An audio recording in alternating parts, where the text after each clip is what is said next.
नमस्कार, आप देख रहे हैं न्यूज इंडिया। मैं हूं आपके साथ अंजलि राजावत और शाम के 6 बज चुके हैं। वक्त हो चुका है हमारे खास कार्यक्रम इंडिया का सवाल का। आज इंडिया का सवाल में हम बात करेंगे सैम पित्रोदा के बयान की। वही सैम पित्रोदा जो ओवरसीज कांग्रेस के अध्यक्ष हैं। सैम पित्रोदा जब भी बोलते हैं कमाल का बोलते हैं। आमतौर पर जो पित्रोदा खबरों से दूर रहते हैं, लेकिन जब बयान देते हैं तो देश भर से सुर्खियां बटोर ही ले जाते हैं। एक बार फिर से पित्रोदा अपने बयान को लेकर चर्चा में आ गए हैं। पित्रोदा ने इस बार चीन को लेकर बयान दिया है। उन्होंने अपने बयान के जरिए सरकार को सलाह दी है कि चीन को दुश्मन नहीं, दोस्त की नजर से देखें। ये बयान देकर पित्रोदा बीजेपी की नजर में आ गए और सत्ताधारी पार्टी एक बार फिर उनके बयान से किनारा करती नजर आ रही है। और इसी मुद्दे पर अगले 1 घंटे तक हम अपने खास मेहमानों के साथ चर्चा करेंगे। तो आइए शुरू करते हैं इंडिया का सवाल। तो कांग्रेस के अंतर्राष्ट्रीय अध्यक्ष सैम पित्रोदा ने एक बार फिर से ये बयान दिया है, जैसा कि उनके तकरीबन हर बयान पर होता ही है। इस बयान पर भी बवाल शुरू हो गया है। पित्रोदा ने कहा है कि भारत बेवजह चीन को अपना दुश्मन मानता है, जिस पर बीजेपी बिफर गई है।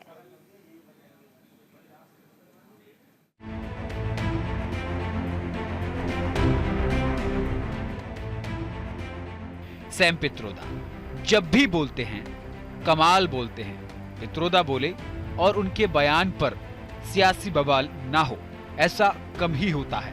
पित्रोदा ने एक बार फिर बयान दिया है और बयान को बीजेपी ने आड़े हाथों ले लिया है। पित्रोदा का बयान पहले भी कांग्रेस को संकट में डालता रहा है और इस बार भी उनके बयान से पार्टी के बैकफुट पर आने के पूरे आसार हैं। दरअसल सैम पित्रोदा ने कहा कि चीन को दुश्मन की तरह नहीं, दोस्त की तरह देखना चाहिए। I don't know what is the threat from China. I think there is always this thing blown out of at times proportion because US has the habit of defining an enemy. I think time has come for all of us to really network nations and not have confrontation. Our attitude is that of confrontation from day one. And that attitude creates enemy, and that creates certain support in the country. I think we need to change that pattern. To assume that China is the enemy from day one, it's just not fair, not just to China, but to anybody. Okay. I think it is time for us to learn to increase communication, collaborate, cooperate, and co-create, and not have this command and control mindset. China is around, China is growing. You got to recognize that, respect that. And every other country is going to grow. Okay. Some will grow faster, some will go slower. Those who are very poor has to grow faster. Those who are well accomplished, developed, they will have slower growth. Those who are developed also will have aging population. And those who are developing will have young population. So you got to look at all of these things together. Hindi चीनी भाई भाई का नारा 1996 में भी लगा था और उसके बाद क्या हुआ ये बताने की जरूरत नहीं है। अब सैम पित्रोदा के बयान का लबोलुआब भी कुछ ऐसा ही है। 1962 में बीजेपी वजूद में नहीं थी। तकरीबन पूरे देश में सरकार कांग्रेस की थी। आज बीजेपी कमोवेश इस स्थिति में है। लोकसभा में नेता प्रतिपक्ष राहुल गांधी अक्सर चीन को लेकर सरकार को घेरते रहते हैं और अब यही मौका पित्रोदा ने केंद्र की सत्ता पर काबिज बीजेपी को दे दिया है। जिसमें मोहब्बत सोरस से भी है, मोहब्बत चाइना से भी है और भारत के अंदर एक दूसरे से लड़ाने का विधान है। याद करिए, ये कहते हैं उत्तर और दक्षिण को लड़ाओ। इनके कर्नाटक के वित्त मंत्री ने कहा था कि साउथ में रेवेन्यू कलेक्शन ज्यादा है तो उत्तर से अलग होना चाहिए। इनके तेलंगाना और तमिलनाडु के मंत्रियों ने उत्तर प्रदेश और बिहार के बारे में जो बोला, वो क्या है, एक राज्य को दूसरे राज्य से लड़ाओ, उसके बाद भाषाओं को आपस में लड़ाओ, तमिल और हिंदी को लड़ाओ, फिर मराठी और बिहारी को लड़ाओ, फिर भाषा पे लड़ाओ, प्रांत पे लड़ाओ, क्षेत्र पे लड़ाओ, और उसके बाद जातियों में लड़ाओ, अगड़े पिछड़े में लड़ाओ, सामान्य और दलित में लड़ाओ। यानी बहुत साफ है कि बाहर की शक्तियों के लिए मोहब्बत की दुकान और भारत में हर आधार पर वर्ग, प्रांत, जाति, भाषा पर नफरत की दुकान, नफरत के सामान। बहरहाल इससे पहले सैम पित्रोदा ने अमेरिका के शिकागो में एक बयान दिया था, जिसमें अमेरिका में लगने वाले विरासत टैक्स की हिमायत की थी। इस बयान को भी बीजेपी ने चुनाव में खूब भुनाया। उन्होंने भारत के अलग अलग हिस्सों में रहने वाले लोगों की रंगभेदी तुलना कर विवाद मोल ले लिया था। अब देखना है चीन पर उनके दिए गए बयान पर कौन सा सियासी बखेड़ा खड़ा होता है। Bureau report, news 18।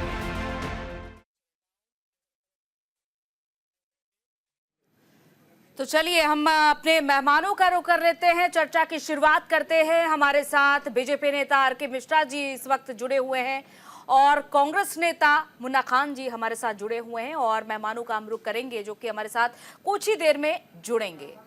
R K. Mishra ji से शुरुआत करते हुए, क्योंकि ये नारा जब सैम पित्रोदा की ओर से अब इस तरह का बयान दिया गया है कि चीन को दुश्मन नहीं बल्कि दोस्त मानना चाहिए, वो नारा आपको याद होगा कि हिंदी चीनी भाई भाई जो 1954 के दौरान दिया गया था, उसके बाद 1962 में जो युद्ध हुआ वो सभी ने देखा, और बावजूद इसके सैम पित्रोदा आते हैं, कांग्रेस उनके हर बयान से हर बार किनारा भी कर लेती है। इस पर आपका रिएक्शन? देखिए अंजलि, हमने देखा है जो कि कांग्रेस का जो इतिहास रहा है, हमने हमेशा से ही देखा है, और मुझे लगता है, मुझे आश्चर्य इसलिए नहीं हो रहा है कि ये भी कोई ना कोई टूल किट का हिस्सा हो। इस तरह के बयान जब दिए जाते हैं तो इसका इंपैक्ट कहां तक पड़ता है, निश्चित तौर पर मुझे लगता है जो कि भारत देश के अंदर में कोई भी इस बात से इत्तेफाक नहीं रखेगा, क्योंकि आज सैम पित्रोदा जिस तरह से कह रहे हैं जो कि क्या भारत सरकार हमेशा से ही चाइना के प्रति आक्रामक रही है, या जो मौजूदा सरकार है ये कहना क्या चाहती है। हमने देखा जो किस तरह से इन्होंने चाइना के प्रति जो इनका प्रेम था वो हम लोगों ने देखा है किस तरह से था, क्योंकि हम लोगों ने अक्साई चीन गंवाई, हमने यूएनएससी के अंदर में जो स्थायी सदस्यता थी उस समय में भी इन्होंने चीन के लिए लॉबी किया, और मुझे लगता है जो ऐसे अनेक आप देखेंगे विषय, तो ये एक इकोसिस्टम काम कर रहा है, और सैम पित्रोदा जो मुझे लगता है ये प्लानिंग के तहत और इस तरह का बयान किया।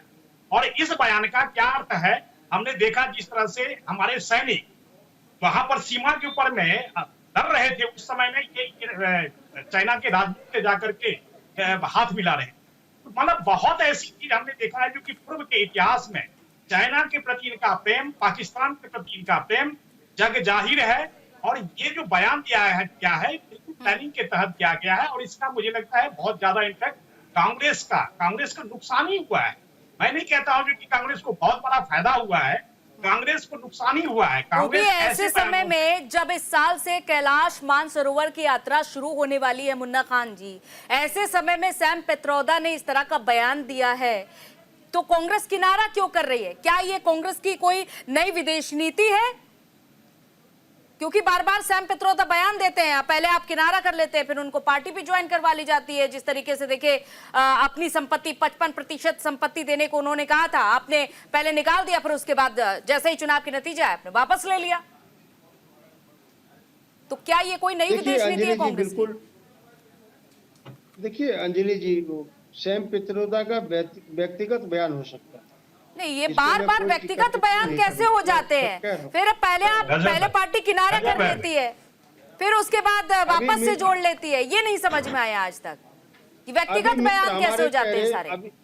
बिल्कुल बिल्कुल, अभी मित्र हमारे देश के ऊपर बयान दे रहे थे, देश के लिए कह रहे थे कि कांग्रेस पार्टी ने देश के लिए क्या किया। मैं ये पूछना चाहता हूँ, कांग्रेस पार्टी ने जो देश के लिए किया वो आजादी से पहले और आजादी के बाद ये इतिहास गवाह है। कांग्रेस पार्टी ने अपने लहू से देश को सींचा है। बात अगर आप चाइना की आप कर रहे हो, तो जब देश के प्रधानमंत्री उस टाइम चुनाव लड़ रहे थे, कैंडिडेट थे देश के प्रधानमंत्री के कैंडिडेट, तो उन्होंने क्या कहा था कि चाइना को मैं लाल आंखें दिखाऊंगा। उसके बाद आपके विदेश मंत्री क्या कहते हैं, नहीं चाइना की अर्थव्यवस्था बहुत बड़ी है, हम उससे नहीं लड़ सकते। कांग्रेस पार्टी ने ये कभी नहीं कहा कि हम नहीं लड़ सकते। हमने 62 और 67 का युद्ध देखा है। 62 और 67 में बहुत मजबूती के साथ युद्ध लड़ा है चाइना के साथ। अरे जब आजादी के 15 साल बाद हम नहीं डरे, तो आप तो ये 70 साल बताइए, के बाद क्यों डर रहे हो? भारत तो ने तो तिब्बत पर चीन के शासन को किस सरकार ने स्वीकार किया था? भारत ने तिब्बत पर चीन के शासन को किस सरकार में स्वीकार किया गया था? कौन सी पार्टी की सरकार थी? देखिए, पंडित जवाहरलाल नेहरू जी की बात थी, वो उस टाइम की जो यथास्थिति थी उसके हिसाब से निर्णय था। यथास्थिति तो बनी नहीं रही। 1962 का युद्ध हर किसी के जहन में है आज तक, तो यथास्थिति बनी ही नहीं रही ना। चलिए और मेहमानों का रुख कर लेते हैं, वापस आपके पास आएंगे। कर्नल गोपाल सिंह जी हमारे साथ जुड़ चुके हैं, रक्षा विशेषज्ञ। ठीक है सर, आएंगे। और मेहमान भी जुड़ चुके हैं, उनका परिचय करा देते हैं पहले। तो कर्नल गोपाल सिंह रिटायर्ड रक्षा विशेषज्ञ हमारे साथ जुड़े हुए हैं, और संजीव श्रीवास्तव जी जुड़े हुए हैं जो कि विदेशी मामलों के जानकार हैं। और संजीव जी का रुख कर लेते हैं, क्योंकि संजीव जी अब देखिए, सैम पित्रोदा का ऐसे समय में बयान आया है जब चीन और भारत के बीच संबंध लगभग स्थिर हो रहे हैं। कैलाश मानसरोवर यात्रा जो हर भारतीय की इच्छा होती है 2020 के बाद से अब जाकर शुरू हो रही है। और जब याद करिएगा कि 2014 में जब प्रधानमंत्री और चीन के राष्ट्रपति के बीच जब समझौता हुए थे, 12 समझौते हुए थे, उसमें कैलाश मानसरोवर भारतीयों की आस्था से जुड़ा हुआ है। ऐसे समय में सैम पित्रोदा आते हैं और इस तरह का बयान देते हैं, तो इससे तो राष्ट्रीय सुरक्षा को भी खतरा हो सकता है। देखिए, चाइना के जो चैलेंज को आज का ये जो नया भारत है वो बहुत अच्छी तरह से समझता है। और जैसा कि आपने बताया कि चाइना के साथ वर्तमान समय में हमारे संबंधों में कुछ स्थिरता आई है और कुछ विषयों पर जो सहमति बनी है, और उस आधार पर ये जो संबंध है वो आने वाले समय में कैसे बेहतर बनाया जाए, इसके लिए जरूर प्रयास किए जा रहे हैं। लेकिन चाइना के जो मूल चरित्र को हमें कभी भी नहीं भूलना चाहिए। चाइना का जो कि फेस वैल्यू पे हम भरोसा नहीं करते। चाइना की वर्तमान समय में जो है लीडरशिप है, शी जिनपिंग की जो लीडरशिप है, उसमें चाइना अति महत्वाकांक्षी व्यवहार करता है। वो पूरे इंडो पैसिफिक रीजन में डोमिनेट करना चाहता है, पूरे विश्व में सबसे बड़ी ताकत बन जाना चाहता है। चाइना के राष्ट्रपति का एक चाइना ड्रीम है, जिसमें कि वो और वो मिडिल किंगडम के यकीन करते हैं, जिससे कि वो चाइना को केंद्र में और पूरे विश्व के अन्य राष्ट्रों को पेरिफेरी में रखना चाहते हैं। कहते हैं कि चाइना एक अथॉरिटेरियन राष्ट्र है और भारत विश्व का सबसे बड़ा लोकतंत्र है। उस लिहाज से भी चाइना भारत को एक कॉम्पिटिटर के तौर पर देखता है, एक राइवल के तौर पर देखता है। तो चाइना और चाइना की जो प्रवृत्तियां हैं उसमें विस्तारवाद, अवसरवाद, उपनिवेशवाद, आधिपत्यवाद दिखाई देता है। चाइना की रणनीतिक नीति में डिस्ट्रक्शन यानी धोखा देना भी उसका एक इंटीग्रल पार्ट है। चाइना के जो रूल्स है वो सिंजू की फिलॉसफी पर चलते हैं, जिसमें कि वो सिंजू ने कहा था कि किसी युद्ध का सबसे अच्छा आउटकम जो हो सकता है वो युद्ध बिना लड़े हुए किया जाए। तो आखिर बिना लड़े हुए आप कैसे जीतेंगे? किसी भी राष्ट्र के अंदर उसके अंदर जो एनिमीज को पैदा कर दो, राष्ट्र के अंदर को किसी राष्ट्र को अंदर से ही खोखला करना शुरू कर दो, ताकि वो राष्ट्र आपसे लड़ने के लिए तैयारी ना हो पाए। तो ये जो प्रवृत्तियां चाइना की हैं उसको हमें समझने की जरूरत है। लेकिन साथ ही साथ ये भी एक फैक्ट है कि चाइना विश्व का दूसरा सबसे बड़ा जनसंख्या वाला राष्ट्र है और भारत का पड़ोसी भी है। तो भारत की सरकार भी जरूर कोशिश कर रही है कि वो संबंधों को हम बेहतर बना के रखें, लेकिन इसका आशय ये नहीं है कि चाइना के लिए को लेकर कम कंप्लेसेंट हो जाए, चाइना के मूल चरित्र को भूल जाए और ये कहने लगे कि चाइना के मूल चरित्र को भूलना नहीं चाहिए, ये आप कह रहे हैं। रिटायर्ड कर्नल गोपाल सिंह जी भी हमारे साथ जुड़े हुए। गोपाल जी, जिस तरीके से सैम पित्रोदा का ये बयान सामने आया है, ऐसे में तो देखिए चीन के साथ भारत के जो अभी संबंध धीरे धीरे कर स्थिर होना शुरू हुए हैं, संघर्ष को भी भड़का सकते हैं। कल को देखा जाए कि चीन वापस से जो बफर जोन बनाया गया है उसको तोड़ते हुए आगे बढ़ रहा है। सभी को नमन वंदन। माध्यम से कहूं कि भारत आज तो स्थिति में था। दूसरी बात, इन बयानों सकता है, मैं पॉलिटिकल बात, लेकिन एक मिलिट्री एक्सपर्ट होने के नाते मैं ये हमारी सेनाएं सशक्त हैं हर तरीके से। धीरे धीरे माहौल बहुत कुछ अच्छा होता जा रहा है चाइना की तरफ। हमारी यानी जिस तरह से हम बातें कर रहे हैं और आगे हमारी भावनाएं बढ़ती जा रही हैं, लेकिन चाइना के ऊपर कभी विश्वास नहीं किया जा सकता। उस समय भी हिंदी चीनी भाई भाई कह करके हमारे पीठ में इन्होंने छुरा घोंपा। और सेना को सुदृढ़, यानी 4 स्तंभ हैं जो भारत को सुदृढ़ बनाते हैं। पॉलिटिकल विल, दूसरा आपकी सुदृढ़ सेना और उसका राजस्व या हम कहें धन, और चौथा है आपका जन।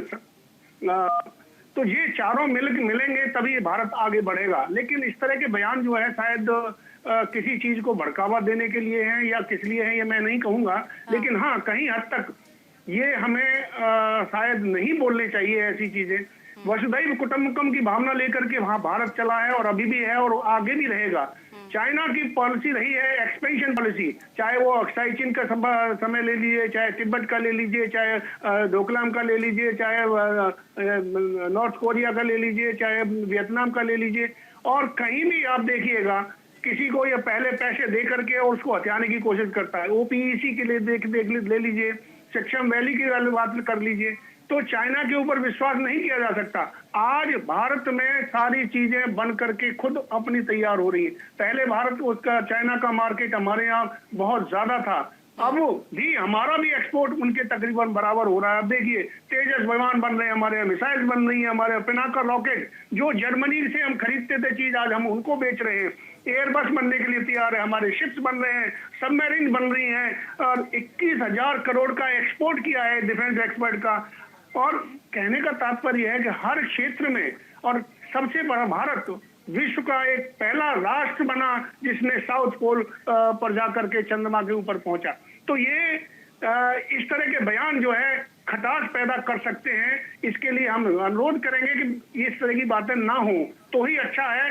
बहुत जो प्रगति हो रही है दोनों के बीच में सामंजस्य बढ़ेगा, देश की प्रगति होगी, गरीबी हटेगी और आगे देश बढ़ेगा, वसुधैव कुटुंबकम की भावना आएगी, विश्व गुरु बनेगा। उसमें सभी शामिल होंगे, न केवल एक आदमी नहीं, पूरा भारत के, चाहे वो अपोजिशन के हों चाहे किसी के भी हों, पूरे भारतवासी जो भारत के हैं वो विश्व गुरु बनने में सक्षम होंगे। बिल्कुल मुन्ना खान जी, सैम पित्रोदा ने अपने बयान में ये वक्तव्य कहे क्योंकि अमेरिका को दुश्मन को परिभाषित करने की आदत है और ऐसे मुद्दे को बढ़ा चढ़ाकर पेश किया जाता है। कैसे मुद्दे को बढ़ा चढ़ाकर पेश किया जाता है? और जब ऐसे समय में जब अमेरिका की ओर से कहा गया है कि वो भारत और चीन के बीच मध्यस्थता का रास्ता खोलेगा, भारत का पूरा समर्थन करेगा, तो ये क्या कांग्रेस की आंखों में अखर रहा है कि अमेरिका आज भारत जैसे शक्तिशाली राष्ट्र के साथ खड़ा हुआ है, खुद ताकतवर राष्ट्र होते हुए?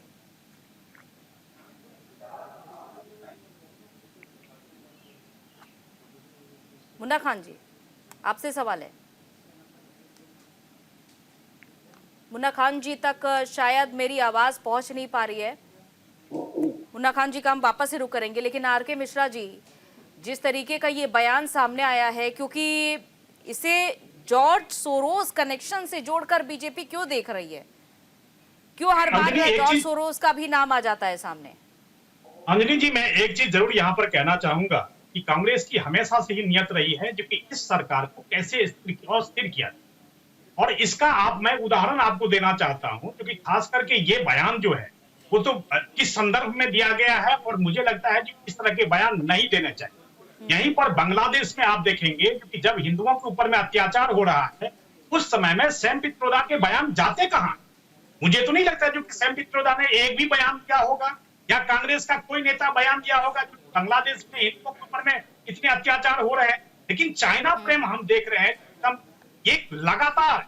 ये आज की बात नहीं कह रहा हूं मैं कह रहा हूं जब अक्साई जब हमारे हाथ में चली गई और इन्होंने यूएनएससी में सदस्यता के लिए, स्थायी सदस्यता के लिए चाइना के लिए लॉबी किया इन्होंने। बड़ा ही दुर्भाग्य है, जहां पर अपने देश के लिए इनको लॉबी करना चाहिए था, जबकि उसके ऊपर में अमेरिका नाराज भी हो गया था। बहुत सारे ऐसे देश थे जो नाराज भी हो गए थे। नहीं तो लेकिन क्या उसके ये बावजूद बात कांग्रेस को अखर रही है कि मध्यस्थता आखिर कैसे निकाली जाती है? दोनों देश कैसे शांति बहाल की ओर सोच सकते हैं? कैसे आखिर निश्चित तौर स्थिरता पर की ओर सोचा जा सकता है?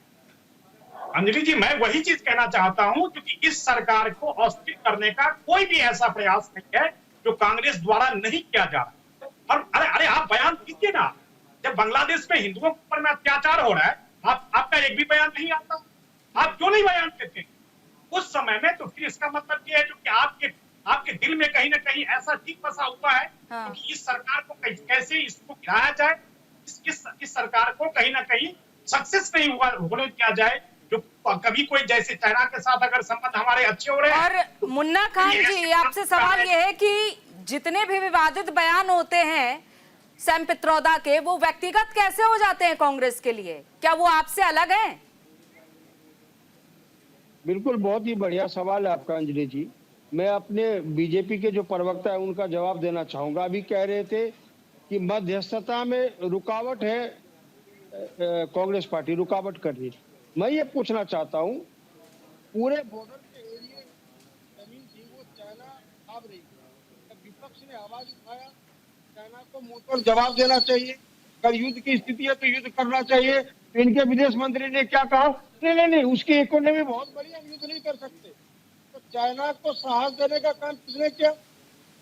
चाइना से डरने का काम किसने किया? तो कांग्रेस के शासनकाल में अगर विदेश मंत्री इस तरीके की बयान अगर देता तो उसे तुरंत बर्खास्त किया जाता। आपने देश के विरुद्ध देशद्रोही बात कैसे आपने कह दी? चाइना से हम कम है क्या? अरे जब हम आजाद हुए 15 साल के बाद युद्ध हुआ, तब हम नहीं डरे। अभी मित्र हमारे कह रहे थे कि बांग्लादेश में हिंदू मारे जा रहे और कांग्रेस को फर्क नहीं पड़ता। अरे शर्म करो, बांग्लादेश छोड़ो। हिंदुस्तान में जिस तरीके से भारतीय जनता पार्टी के शासनकाल में हिंदुओं का नरसंहार हो रहा है, तो चिंता करो, क्योंकि आप करोगे नहीं, क्योंकि जितने हिंदू कटेंगे उतने आपके वोट बढ़ेंगे। कुंभ की घटना ले लो, नई दिल्ली रेलवे स्टेशन की घटना ले लो, सरकार कहती नहीं घाटा नहीं है। सरकार के पास कितनी कितनी हुई? 200 से प्लस कह रही नहीं 18 हुई।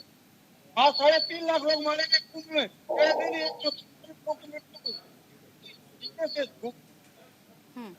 ठीक है, जब बात आती है देखिए अक्साई चिन की, अरुणाचल प्रदेश की, तो यहाँ पर अब मुद्दा समझते हुए जब भारत और चीन के बीच स्थिरता देखी गई, बातचीत हुई, तमाम मुद्दों पर बातचीत हुई संजीव जी, तो अब जब ये बयान आया है सैम पित्रोदा की ओर से, तो सोरोस कनेक्शन इसमें निकाला जा रहा है बीजेपी की ओर से भी, और ये कहा गया बीजेपी की ओर से कि जो स्क्रिप्ट आज बोल रहे हैं सैम पित्रोदा, इसको सोरोस ने लिखी है।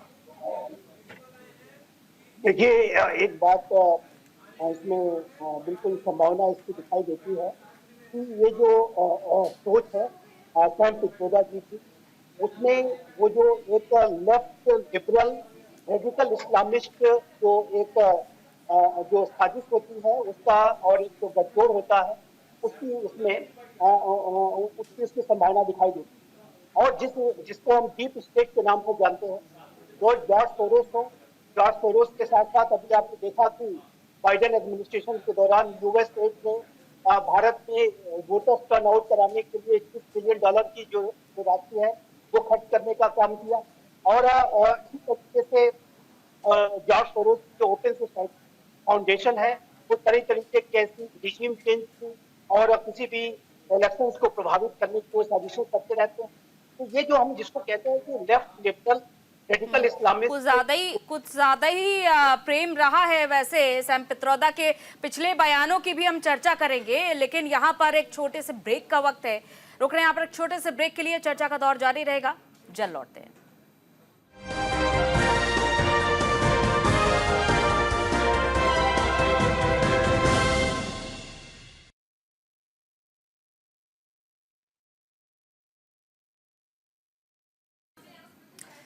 वापस से स्वागत है आपका ब्रेक के बाद। तो हम चर्चा कर रहे थे कि किस तरीके से सैम पित्रोदा ने फिर से विवादित बयान दिया है।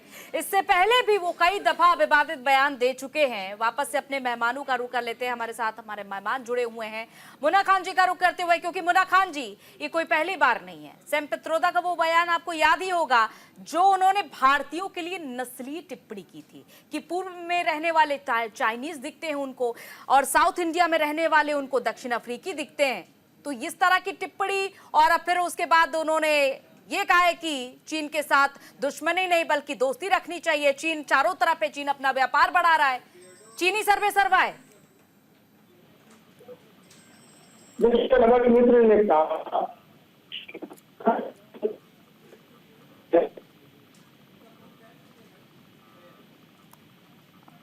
मुन्ना खान जी, आपकी आवाज स्पष्ट नहीं आ पा रही है। मैं ए.के. मिश्रा जी का रुख कर लेती हूँ। ए.के. मिश्रा जी, क्योंकि सैम पित्रोदा का ये जो विवादित बयान है, भले ही इससे कांग्रेस किनारा कर लेती है ये कह के कि पार्टी का आधिकारिक बयान नहीं है, लेकिन ये वही सैम पित्रोदा हैं जिनको राहुल गांधी का बेहद करीबी माना जाता है, राजीव गांधी का बेहद करीबी माना जाता है, और आज से नहीं, इंदिरा गांधी के समय से वो कांग्रेस से जुड़े हुए हैं। का बयान कांग्रेस किनारा कर रही है, इसका मतलब कांग्रेस समझ रही है ये देश हित में ये बयान नहीं है।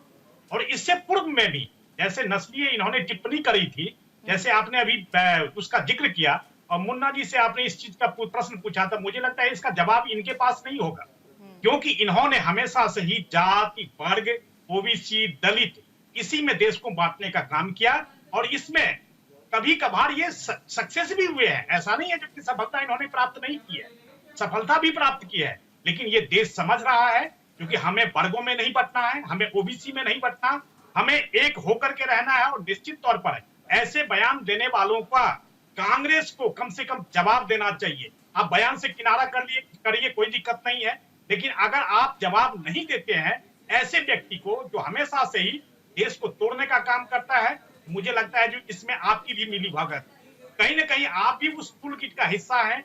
जैसे हम लोगों ने पहले भी देखा है जो किस तरह के टूल किट, कैसे हम विदेशों से जब एक प्लान करके देश को तोड़ने का काम होता है, उस समय में भी आप लोग उसका हिस्सा होते हैं।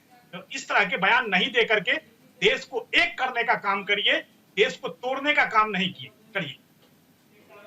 बिल्कुल, और ये बात शायद अब कांग्रेस को समझ जानी चाहिए, या फिर वो समझना ही नहीं चाहती है संजीव जी, क्योंकि ये नस्लीय टिप्पणी पहले उन्होंने की, पूर्वी लोगों को उन्होंने चाइनीज बता दिया, तो चाइना से इनका अति प्रेम इतना ज्यादा क्यों आंखें निकलकर सामने आता है, ये बात समझ में नहीं आ पा रही। और शायद कांग्रेस इससे बार बार किनारे इसलिए भी कर रही है कि जो बोल रहे बोलने दीजिए, उसके बाद की जो उथल पुथल होगी वो उसके लिए फिर जिम्मेदार ठहरा दिया जाएगा बाद में सत्ताधारी पार्टी को।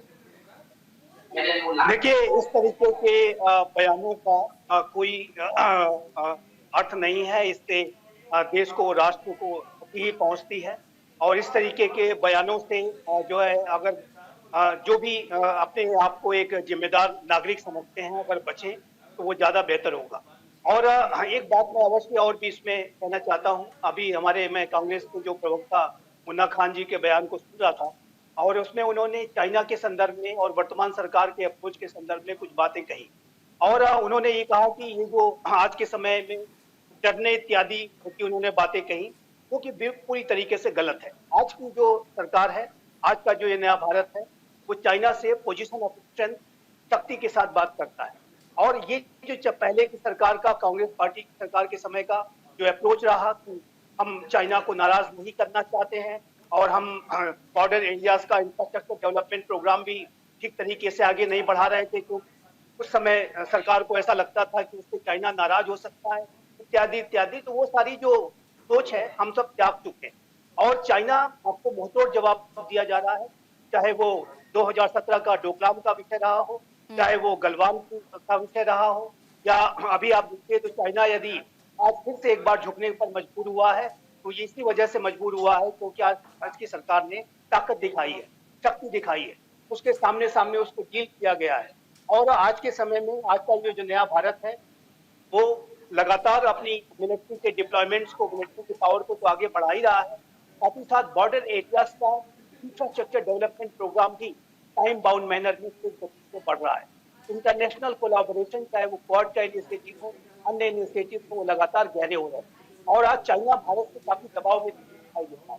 आज यदि कोई डरता है तो चाइना भारत से डरता है, न कि नया भारत चाइना से डरता है। तो ये बात बिल्कुल स्पष्ट है कि चाइना के साथ हम डील कर रहे हैं, लेकिन चाइना एक ऐसा राष्ट्र है जो कि ताकत की भाषा समझता है। लेकिन चाइना आज भारत से एक स्थिर संबंध बनाने में की तरफ आगे बढ़ रहा है। चाइना से अभी डिसएंगेजमेंट का जो समझौता हुआ है वो सिर्फ इसकी वजह से हुआ है कि भारत ने ताकत की भाषा से बात की। चाइना से रुक करके आप बात करके इस तरीके के समझौतों की अपेक्षा नहीं कर सकते और यही जो अप्रोच है आज के नए भारत का है। अमेरिका भी ठीक है, ये वही कांग्रेस है, ये वही कांग्रेस है, वही जयराम रमेश है जिन्होंने ये कहा था कि पीएम मोदी ने 2020 के इस मुद्दे में चीन को तो क्लीन चिट दे दी थी और ये बेहद अफसोसजनक है। इस पर चिंता कांग्रेस ने उस वक्त जाहिर की थी, संसद में इस मुद्दे को उठाया गया था। लेकिन अब ये वही कांग्रेस है जो सराहना कर रही है चीन की। सराहना करते नहीं थक रही मुन्ना जी। देखिए, ये वही भारतीय जनता पार्टी है जो कहती थी मैं लाल आंखें दिखाऊंगा। ये वही भारतीय जनता पार्टी है कि बाद में चीन के जो राष्ट्रपति आते हैं उसकी गुलामी करने लगती। भारतीय जनता पार्टी जिसके विदेश मंत्री कहते हैं लेकिन उसकी इकोनॉमी बहुत ज्यादा है, वो हमसे बढ़ा देते, बहुत मजबूत है, हम लड़ाई नहीं कर सकते। ये वही भारतीय जनता पार्टी है। अरे कब बोल दिया भाई, अरे कब बोल दिया, कब ऐसे बयान आप क्यों दे रहे हैं आप? ये कब बोल दिया हमने? ये भारतीय जनता पार्टी ने कब बोल दिया भाई साहब? अरे मुझे बताओ तो सही, ऐसा क्या बोल दिया भैया? गलत बात मत करिए ना, गलत बात मत करिए, गलत स्टेटमेंट नहीं दीजिए, गलत स्टेटमेंट नहीं दीजिए मुन्ना जी, नहीं गलत स्टेटमेंट मत दीजिए। कब कहा आपने? हमने कब कहा? हमने कब कहा? नहीं गलत स्टेटमेंट भाई जंजीर में बंध जाए, इनकी मानसिकता यही है। ये जात की बात बताइए, कौन दल है जो जात की राजनीति कर रहा है? जो शमशान कब्रिस्तान हिंदुस्तान पाकिस्तान की राजनीति कर रहा है भारतीय जनता पार्टी। कभी बांग्लादेश नहीं तो आप क्या चाहते कि एलएसी पर विवाद होना चाहिए? अभी बांग्लादेश पर भी कब्रिस्तान दिखाएंगे, की आवाज अभी स्पष्ट नहीं आ पा रही है मुन्ना जी, क्योंकि देखिए सवाल तो लाजमी है और सवाल भी आप ही से किए जाएंगे, सवाल भी आप ही से किए जाएंगे, क्योंकि आप बार बार जिस तरीके से सैम पित्रोदा को उनके विवादों के लिए, उनके बयानों के लिए उनसे किनारा तो कर लेते हैं लेकिन उनकी भूमिका से किनारा नहीं करते हैं, पार्टी में जो उनकी भूमिका है गोपाल जी, क्योंकि भारत और चीन के बीच के जो संबंध है वो हमेशा से सभी के सामने रहे, वैश्विक पटल पर भी सामने रहे। अब जब जो तस्वीर सामने आई थी जिसमें डोनाल्ड ट्रंप कुर्सी पीछे खींच रहे हैं प्रधानमंत्री नरेंद्र मोदी के लिए, जाहिर तौर पर एक ऐसा राष्ट्र जो सबसे ताकतवर राष्ट्र माना जाता है अमेरिका, वो एक विकासशील देश के प्रधानमंत्री के लिए चेयर पीछे कर रहा है। ये तस्वीर तो सभी जगह उजागर हो रही है। तो भारत की सुरक्षा, भारत की संप्रभुता पर सवाल एक तरीके से यहाँ पर तो खड़े हो रहे हैं कि अमेरिका जो मध्यस्थता की कोशिश कर रहा है वो उसका नजरिया गलत है चीन के प्रति। देखिए, मैं 4 लाइनें पढ़कर आगे आपके सवाल का जवाब देता हूँ। राह टेढ़ी है मगर चलना जरूरी है और जिंदगी जंग है लड़ना जरूरी है इतिहास दुनिया में लिखे एक नया इतिहास मोदी जी ने लिखा है, वो भी जरूरी है। दुश्मनों से भरे इस माहौल में, दुश्मनों से भरे इस माहौल में प्रेम का शब्द और भाव भरना भी जरूरी है। हम प्रेम की बात करते हैं, हम पूरे वसुधैव कुटुंबकम की बात करते हैं, जिस प्रकार से अब यानी जो दोस्ती है उस दोस्ती की बात करते हैं।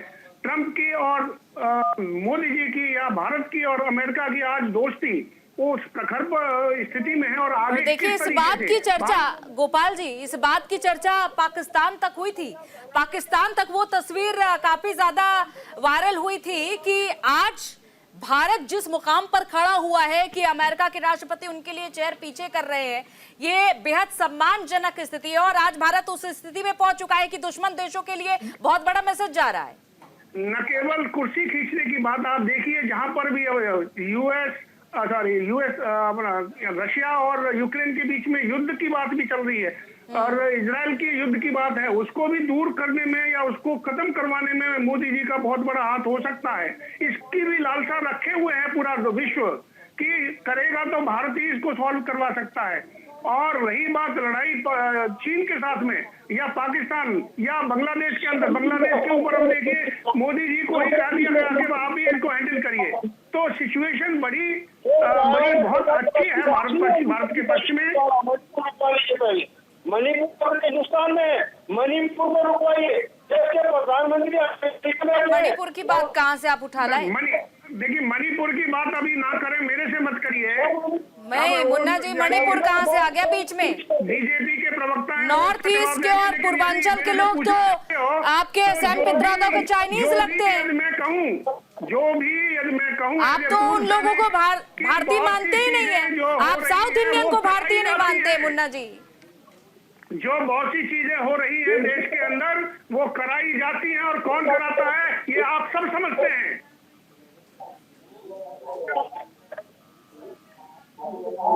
मुन्ना जी की आवाज अभी स्पष्ट नहीं आ पा रही, हम उनसे फिर से एक बार जुड़ने की कोशिश करेंगे क्योंकि सवाल तो आज उन्हीं से ही होने हैं और उनकी आवाज यहाँ पर स्पष्ट नहीं आ पा रही है।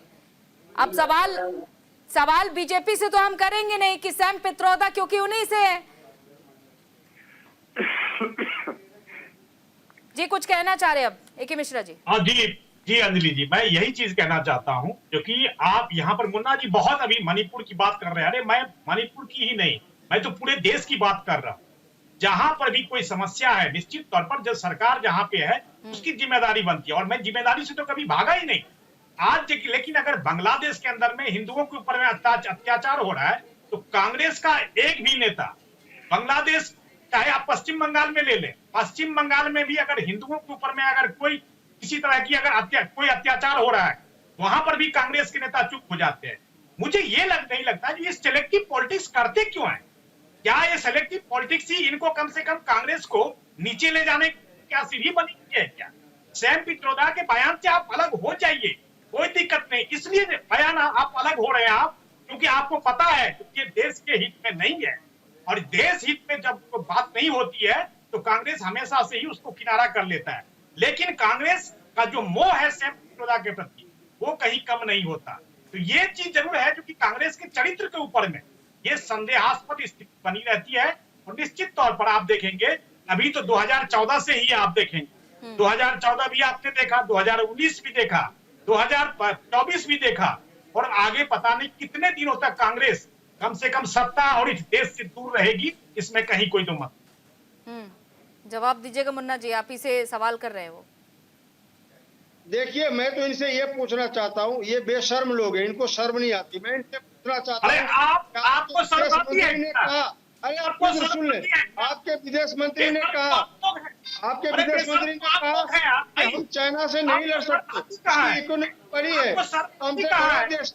इसके लिए आपने 140 करोड़ जनता का जो मनोबल गिराया, हमारे बीच उसका मनोबल गिराया, इसके लिए शर्मो माफी तो मांग लो। आप बेशर्म लोग हैं, आप बेशर्म लोग हैं, आप बेशर्म हैं, उनको जनता का मनोबल नहीं आती, बातें करते हो। उस दिन लोग 56 इंच सीना की बात अपने अंदर में होता है। बेशर्म है आप लोग बेशर्म हैं, बेशर्मी मत दिखाइए, बेशर्मी मत दिखाइए। आप लोग हिंदुओं के ऊपर में अत्याचार होता है, जमीन जो हड़पने का काम चाइना ने कुछ नहीं बोलते आप लोग। ये क्या नहीं चलेगी, सेलेक्टिव पॉलिटिक्स नहीं चलेगी भाई, ये दलाली में नहीं चलेगी। चाइना से दलाली खाते हैं, चाइना से दलाली खाते हैं, को बाहर करिए, को बाहर करिए, देश देश के गरीब कोई आया नहीं, रक्षा मंत्री आया, हम दो मत है इनके, तो ये बात इनके विदेश मंत्री नहीं अरे कुछ नहीं बोलते।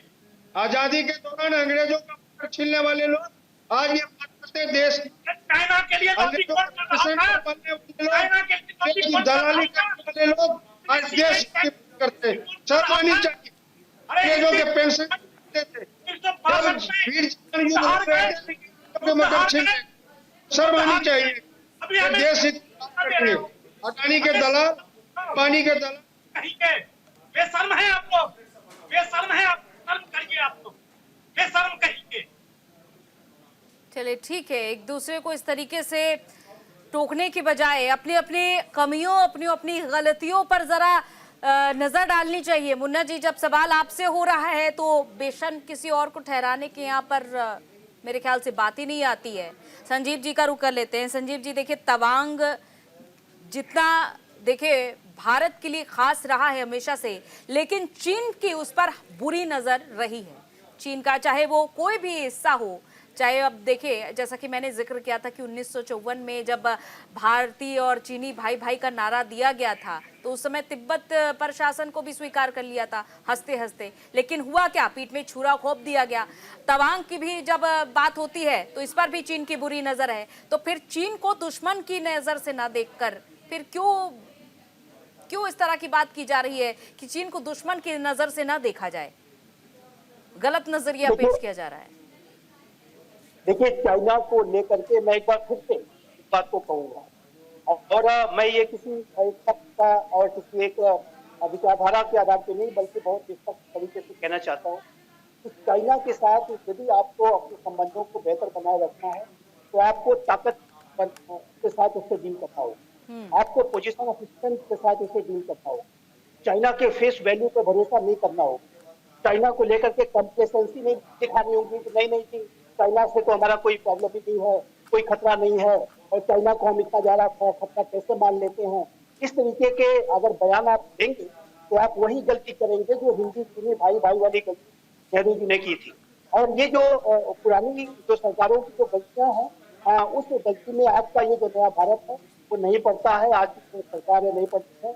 और मैं सभी से ये कहना चाहूंगा या करना चाहूंगा कि चाइना को लेकर के अपने जो व्यूज में इस तरीके से बदलाव लाए कि चाइना के साथ हम संबंधों को तभी बेहतर कर सकते हैं जब उसे ताकत के साथ करें। और ताकत की जब मैं बात करता हूँ अंजलि जी, तो मैं 3 बातें करता हूँ। एक पहला तो ये है कि हमारा जो मिलिट्री जो प्रिपेयर्डनेस है, हमारी जो रक्षा की जो तैयारियां हैं वो पूरी तरीके से चुस्त दुरुस्त रहनी चाहिए और जो की जा रही है। दूसरा, बॉर्डर एरियाज का जो इंफ्रास्ट्रक्चर डेवलपमेंट प्रोग्राम है उसको भी हमें तेज गति से टाइम बाउंड मैनर में बढ़ाने की आवश्यकता है। तीसरा, जो इंटरनेशनल कोलैबोरेशन है, जो महाशक्तियों के साथ भारत और अमेरिका के संबंध, Bharat Japan, Bharat Australia, ASEAN राष्ट्रों के साथ संबंध भी हमें अपने आप को गहरा करना होगा। साथ ही साथ एक बात जिससे और भी ऐड करना चाहूंगा जो कि शायद सबसे महत्वपूर्ण है, जो एक लॉन्ग टर्म की बात है, क्योंकि मैं अंजलि जी मैं कहना चाहता हूँ आपके दर्शकों, ठीक है, आप ये कह रहे हैं कि ये वक्त है कि ताकत से ही किसी को समझाया जा सकता है कि हम ताकतवर देश है, भारत ये इस वक्त आज खड़ा होके कह सकता है। लेकिन ऐसे समय में सैम पित्रोदा ये सवाल पूछ रहे हैं कि हम आखिर चीन को भला बुरा क्यों कहें? चीन से डरने की क्या जरूरत है?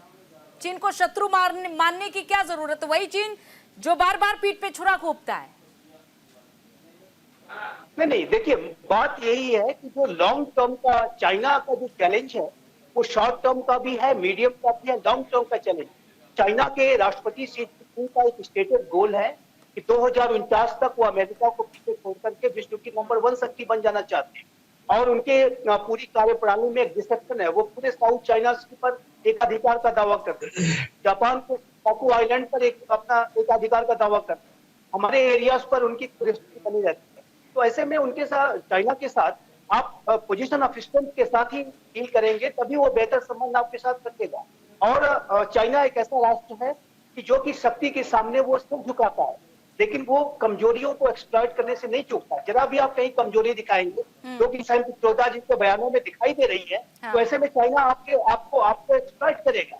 और चाइना के साथ में वही गलती वो कर बैठेंगे जैसा कि 1962 के समय में हुई थी। तो ये मेरा ऐसा मानना है कि अब हमें पुरानी गलतियां नहीं दोहरानी चाहिए। और यानी कि समझा जा सकता है, ठीक है गोपाल जी, कि सैम पित्रोदा का इस तरह का ये बयान राष्ट्रीय सुरक्षा के दृष्टिकोण के खिलाफ माना जाए, एक तरीके से, जैसा कि संजीव जी जिक्र कर रहे हैं इस बात का? आप बिल्कुल सही कह रही हैं कि एक यदि पैरिटी बनती जा रही है, सामंजस्य बनता जा रहा है, सद्भाव बढ़ता जा रहा है, उसमें किसी को उकसाया जाए तो ऑटोमेटिकली लगता है कि वो आगे यानी द्वंद्व की स्थिति आ सकती है। जिस द्वंद्व की स्थिति को हम कम करते करते यहाँ तक पहुंच रहे हैं, उसको बढ़ावा देने के लिए ऐसे बयान जो है जरूर बढ़ावा देते हैं। मैं कुछ चीजें और यह कहना चाहता हूँ, काफी लोगों ने यहाँ कहा है, मैं पॉलिटिकल बात नहीं कहूंगा, लेकिन जरूरी है कि यदि ये भारत की सरकार नहीं होती तो ये हमारे पूरे ईस्टर्न के राज्य चिकन नेक से अलग हो जाते, चाइना कर देता। जिस प्रकार से इसने तिब्बत लिया, जिसने अक्साई चीन लिया और धीरे धीरे करके नेपाल के अंदर कुछ गांवों को और भूटान के अंदर कुछ गांवों को ले रहे हैं, धीरे धीरे हमारी भी टेस्टिंग करते रहे, तो अब इनको पता चल गया कि भाई टेस्टिंग से बात नहीं बनेगी।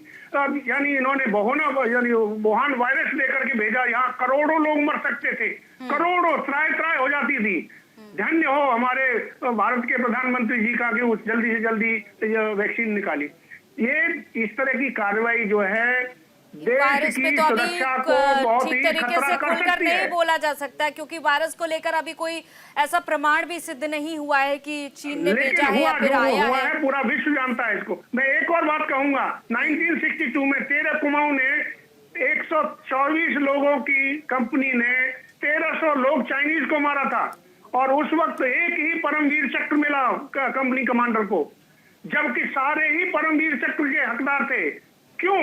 क्योंकि उस वक्त आर्मी कमांडर को कहा गया था, यानी उस समय के प्रधानमंत्री ने, कि हम युद्ध हार चुके हैं, एक ही या दो ही अवार्ड दिलवाइएगा। इस वक्त हमने एक किताब लिखवाई है और हम अब इस समय की सरकार से अनुरोध करेंगे कि उस समय के लोगों को सबको परमवीर चक्र से नवाजा जाए, जिन्होंने 114 लोग हमारे शहीद हुए थे, 13 से ज्यादा लोगों को उस वक्त वीरांगना में शहादत दी थी।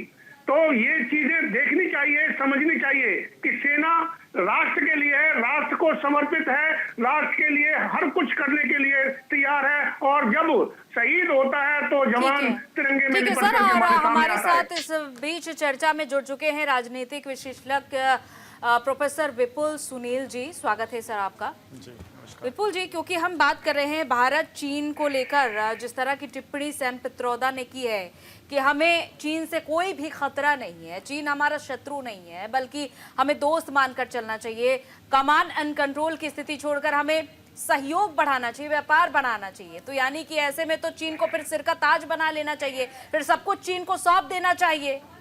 निश्चित तौर पर सैम पित्रोदा का पिछले लगभग 1.5-2 वर्षों में एक दो और वक्तव्य जो आया, उसको देख करके तो सीधे तौर पे ये कहा जा सकता है, मेरा किसी राजनीतिक दल से कोई लेना देना नहीं है, मैं किसी कांग्रेस के विरोध में ये नहीं बोल रहा हूँ, लेकिन ये कहा जा सकता है कि वो अपनी मानसिक स्थिति को अस्थिर कर चुके हैं। जिस तरह की भाषा में, जिस तरह की बात वो कर रहे हैं, लगातार उन्होंने कभी देश के भीतर देश के लोगों की बनावट बुनावट, आंख कान कैसा है, नाक कैसा है, इसको लेकर के वक्तव्य दे रहे होते हैं, कभी कुछ कह रहे होते हैं। तो कांग्रेस ने तो पल्ला झाड़ा है। हालांकि अभी स्टेटमेंट आया कांग्रेस के प्रवक्ताओं का कि क्या नाम है कि हमारा, जयराम रमेश ने कहा कि हमारा कोई लेना देना नहीं है।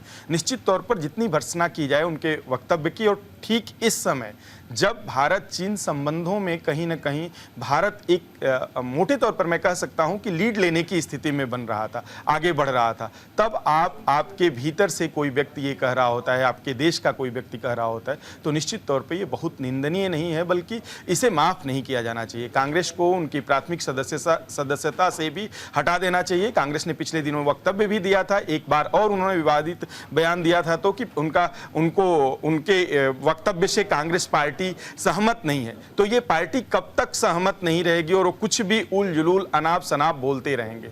इसने निश्चित तौर पर भारतीय जो है जनमानस पर को कुठाराघात पहुंचाने का काम किया है। सैम पित्रोदा की इस वक्तव्य की भर्त्सना ही नहीं, मैं बार बार कह रहा हूं कि उनको पार्टी से बाहर करना चाहिए। जी चलिए, बहुत बहुत शुक्रिया आप हमारे साथ जुड़े, बहुत बहुत शुक्रिया आप सभी मेहमानों का इस चर्चा में शामिल होने के लिए। लेकिन सवाल ये कि जो भारत चीन कभी पास कभी दूर रहा है, शी जिनपिंग को प्रधानमंत्री नरेंद्र मोदी से लेकर भारत के खिलाफ बोलते देखा गया है। और 2062 का युद्ध हो या फिर 2067 या फिर 2020 में गलवान सीमा पर जो विवाद हुआ था, उसके बाद से अब जब स्थिति सुधरती देखी जा रही है, तो सैम पित्रोदा का ये बयान जिससे कांग्रेस किनारा कर रही है, क्या वाकई में कांग्रेस को किनारा करना चाहिए या फिर सैम पित्रोदा पर कोई एक्शन लेना चाहिए? ये सवाल हर कोई जानना चाहता है। चलिए इसी के साथ चर्चा की समाप्ति करते हैं। नमस्कार।